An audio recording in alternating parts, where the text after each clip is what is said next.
It's Hoggy! And welcome to Alone, where we always live outside normal expectations. How y'all doing today? On the Tuesday, June 1st, I believe? Yeah. Said I want to just talk a little bit about religion. Just a little bit. See, I grew up Christian. My aunt was a minister. God rest her soul, Billy Hogg. And she was probably the best person I met. Like she was solid when it came to like showing Christianity, like being that good person. She accepted everybody. Man, you should have seen the household. It was beautiful, but it was hectic. It was definitely hectic because it was always a house full. You come back to Billy's house and see, you like, who the hell is this? And where'd they come from? You know what I mean? But that's how big her heart was. So I spent a lot of time growing up in a Christian church, going to church on Sundays. I even played the church slightly. I even played the drums slightly. Um, Dabbled in piano. I did that outside, but they let me mess around with it here and there. But I was involved. I was part of the dance crew. I tried to be part of the plays they put on. But shit, I didn't like the construct of everything. Like, cause a lot of the people like there were so judgmental. Like the rules of the Bible were so strict to Christians that like as soon as you step a toe out of boundary, they like want to smite you down. They're so quick to be like, you're going to hell for this, you're going to hell for that. And it made you judgmental. It made you constantly like look at yourself like, ooh, am I doing this all right? Am I gonna go hell for this? It's a fear mongering that's in church. The fear that they put in you that you're gonna go to hell if you don't follow to the T. And there was 1,000 rules. Don't just look at the 10 Commandments. That's like the Bill of Rights. That's just the start. Like how to get you on get your ball rolling on how to be a good person. But then there's 1,000 other rules. You know what I mean? And it boggled my mind that we had to follow these rules so tight or be judged. When some of the people like Peter and Paul and John, they were not good people before they got anointed by the Lord. Like had multiple wives, was destroying other villages to expand their empire. Like so, like it boggled my mind.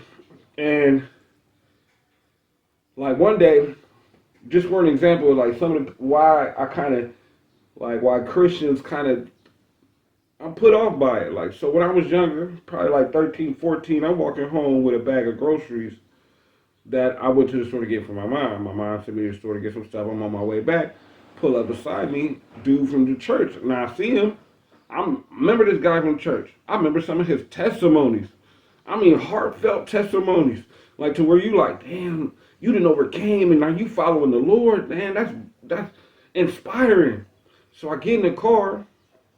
We get, cause he like, oh, where you going? I'm like, shit, I'm going to Spring Hill now. This one, the Dollar General by which is now Viota, which was Wooster back in the day. Rite Aid was back today. I'm only going down the street like, oh shit, I drop you off. So I get in the car, we get a block. The motherfucker pulls a gun on me. He pulls out a gun on me and puts it on me like, hey, you think I'm playing with about this money thing, this and that, this and that? I'm like, wait a minute, bro, you got the wrong person. I don't know who you think I am, but I'm the guy. You probably remember me, but I'm the guy from the church. Like I go to church with you. My aunt's the minister. Like you talk to her. Oh, he like, oh shit, you Billy's nephew. Well, they always thought I was her grandson, but that was my aunt. You Billy's grandson. Like that's my aunt. But yeah, that's me. I'm at church with you every day. He's like, oh my bad, bro. I thought you was somebody else. You want me to drop you off? Hell yeah, right the fuck here. Right here, I will get out while the car moving. Goddamn it, shit, for real. And I was like, it blew my mind because this is somebody I started looking up to for real. Because I was listening to his story, and it was something somebody told me uh, before that, and it said like a pair of lips can tell you anything. Literally, a pair of lips can tell you anything. And that was kind of like that was my first example of that because this man as a kid had me feeling like man, I need to learn from him because this man has overcome so much. And the overcoming may be fine, may be good, but it was the way they put out that they overcome. Like, I did it with just the Lord and the Lord, this and that.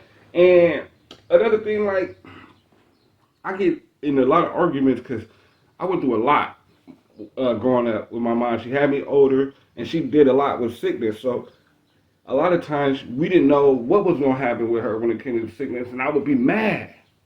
I would be mad. And they're on Christians like, just leave it in the Lord's hands, and if you believe, then just let that go. Like, wait a minute. So you telling me the Lord, who created us, gave us all of our emotions, so we not to use them, so we can sit back in a numb state and say, Lord, it's all yours?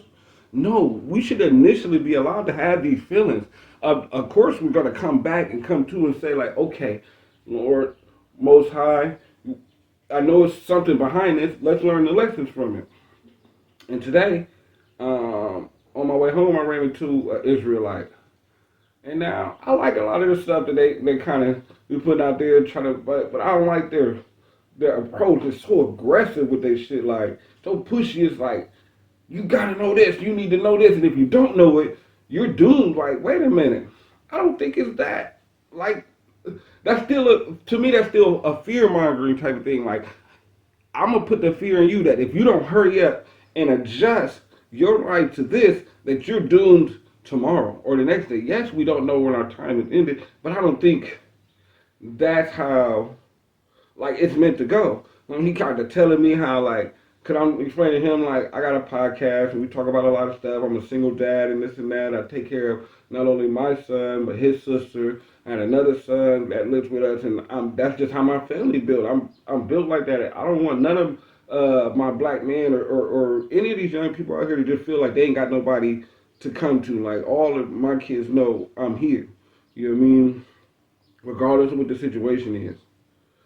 And even like, I can show you in the Bible why you going through, why you got so many kids. I can show you in the Bible why God hates white people and stuff like that. And that's what's off-putting to me. Because I know religion wasn't created by God, but if the purpose behind all the religions is to be good and and accept everyone as is, why is it when you choose a religion you have to hate something else or someone else for whatever the hell reason? We supposed to be here to work together. You know what I mean? And that whole, like, proving this and that in the Bible, like, I love, like, you know what I'm saying, what Eddie Griffin said in his stand-up. Everybody fighting over this religion shit. You understand me? The Christians say Jesus is the messenger. The Muslims say it's Muhammad. I say, who gives a fuck who the messenger is? Did you get the message? Right.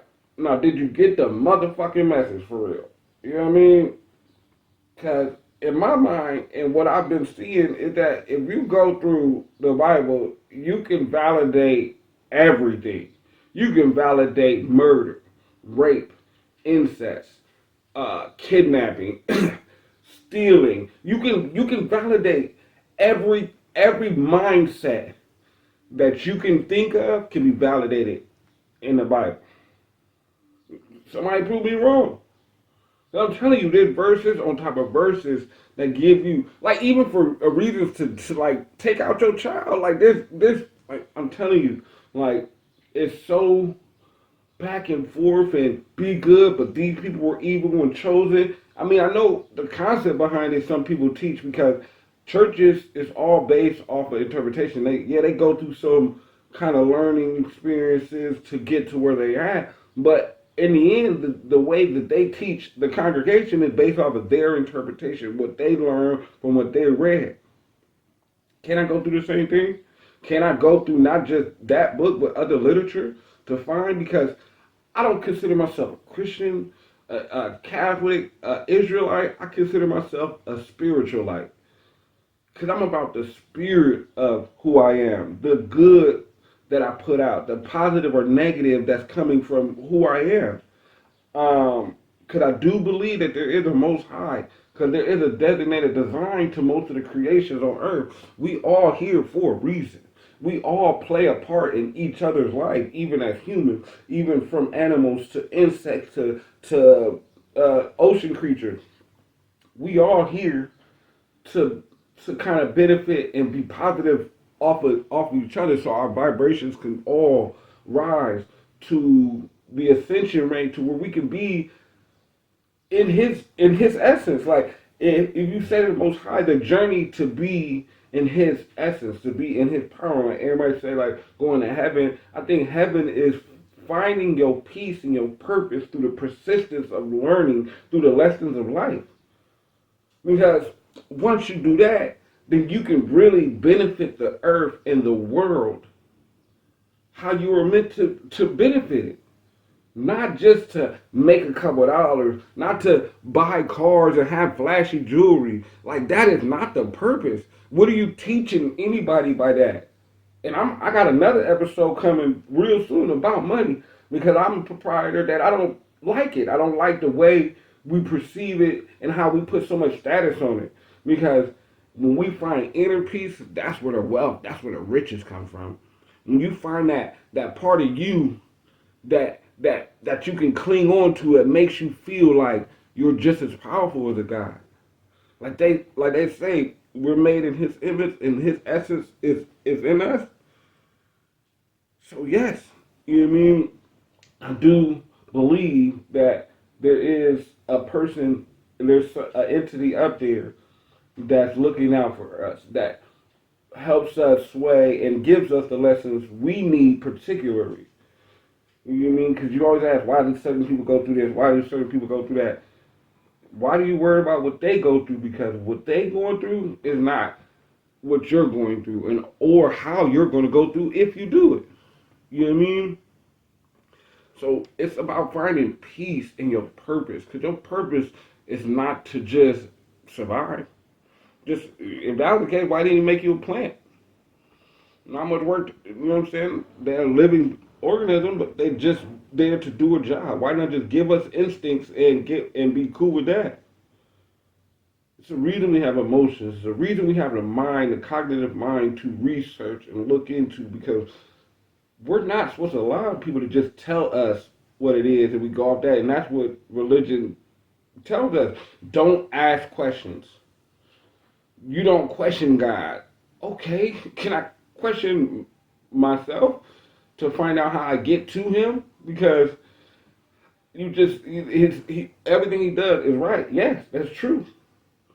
But can I question why, how we got here, what I'm supposed to learn from it? Because if I'm not questioning, how am I learning? I tell my kids every day, don't let nobody just tell you something. Even if it sounds good, do a little research. Get a little background on it. Understand it. You know what I mean? And religion is a lot of left in the gray area. It's a lot of left for you to kind of just go with. It's not for you to figure out for real. It's like once you find that essence of God, you just let everything go and that's it. No. I think once you find that essence of yourself, you drive into it. You dig it out, because you all this comfortableness, comfort zone. A lot of it's about comfort zone and being, you know what I mean, in that place where you could just say like it's in God's hand. Yeah, but I don't think He wants you to just sit there and wait for Him to get there. I think He wants you to meet you halfway. You know what I mean? Because everything that's great, everything that's grand, everything that's life-altering experiences are on the other side of our uncomfortableness and fear. And religion puts us up behind a wall of fear. If we can get past that fear and that uncomfortableness of being exiled or pushed out because of what you learn to believe. And I say learn to believe because you did the research yourself. You go through experiences. Not their experiences, but you go through your own experiences your way. You find a way to get every tidbit of lesson you can from everything. And I do believe that nothing is by consequence. Me talking on this thing, you listen to me right now, it's not a consequence. I'm learning by talking to you, and I'm going to give you something to take from this, I hope. I mean, I'm not here to just have my face seen. Like, I'm not that person. You know what I mean? I'm here to help all of us find that purpose and peace.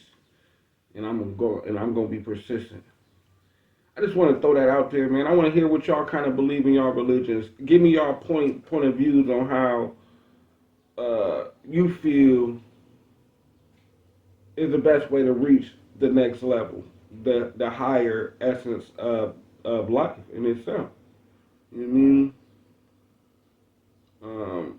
Because in the end, like nobody actually knows what happens or where we going. So all we can try to do is find out how to be the best that we can be of positivity, the best of the positive version of ourselves. Because they're the negative and the positive. We have to find a way to be the best positive version of ourselves. That's really all I got for y'all today. You know what I mean? I hope to hear from y'all. Comment, share, like. Thank you again. This is Hoggy. Thank you for tuning in to Alone. And continue to always live outside normal expectations. And we out.